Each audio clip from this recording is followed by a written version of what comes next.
इतिहास सिर्फ तारीखों का खेल नहीं होता। इतिहास उन अंधेरी गलियों की दास्तां है जहां आज भी कुछ नाम खौफ बनकर गूंजते हैं। पॉज, क्या आपने कभी सोचा है कि जिस ड्रैकुला को हम सिर्फ एक काल्पनिक कहानी समझते हैं वो असल में एक जीता जागता इंसान था?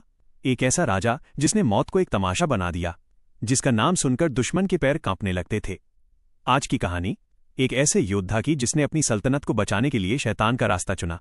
आज हम जानेंगे असली कहानी व्लाद द इम्पेलर की। साल 1431 आज के रोमानिया के ट्रांसिल्वेनिया में एक राजकुमार का जन्म हुआ, व्लाद तृतीय।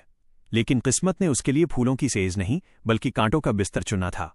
महज 11 साल की उम्र में व्लाद और उसके छोटे भाई को दुश्मन ओटोमन तुर्कों ने बंधक बना लिया।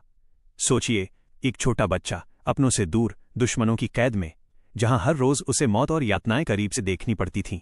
यहीं से व्लाद का मासूम दिल पत्थर बन गया। उसने सीख लिया था कि दुनिया में टिके रहने का सिर्फ एक ही तरीका है, डर पैदा करना। सालों बाद व्लाद वापस लौटा और अपने राज्य वालाकिया की गद्दी संभाली। लेकिन उसके सामने चुनौतियां पहाड़ जैसी थीं। अंदर गद्दार रईस थे और बाहर तुर्कों की विशाल सेना। व्लाद ने फैसला किया कि वो रहम नहीं करेगा। उसने एक ऐसी सजा ईजाद की जिससे रूह कांप जाए, इम्पेलमेंट, यानी लकड़ी के एक नुकीले खंभे पर इंसान को जिंदा आर पार उतार देना। मौत तुरंत नहीं आती थी। तड़प तड़प कर मरने में कई दिन लग जाते थे। उसके महल के बाहर हजारों लाशों का एक जंगल खड़ा रहता था, जिन्हें देखकर दुश्मन हमला करने से पहले ही भाग जाते थे। हैरानी की बात यह है कि व्लाद सिर्फ क्रूर नहीं था, वो न्याय का भी अंधा समर्थक था। उसके दौर में अपराध खत्म हो गया था। कहा जाता है कि उसके राज्य के चौराहे पर सोने का प्याला रखा रहता था, जिसे कोई हाथ लगाने की हिम्मत नहीं करता था। वो कहता था, अगर नियम टूटेगा तो सजा सिर्फ मौत होगी।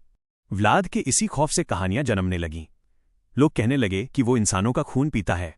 उसे नाम मिला ड्रैकुल, यानी ड्रैगन का बेटा। सदियों बाद मशहूर लेखक ब्रैम स्टोकर ने इन्हीं डरावनी कहानियों को जोड़कर ड्रैकुला नाम का वैम्पायर बनाया। लेकिन याद रखिए, असलियत उस काल्पनिक ड्रैकुला से कहीं ज्यादा डरावनी थी। साल 1476 व्लाद युद्ध के मैदान में मारा गया। उसका सिर काटकर सुल्तान को भेजा गया ताकि दुनिया को यकीन हो सके कि वो राक्षस मर चुका है। आज व्लाद द इम्पेलर को कुछ लोग एक क्रूर हत्यारा मानते हैं तो कुछ उसे एक महान देशभक्त जो अपने देश के लिए शैतान बन गया।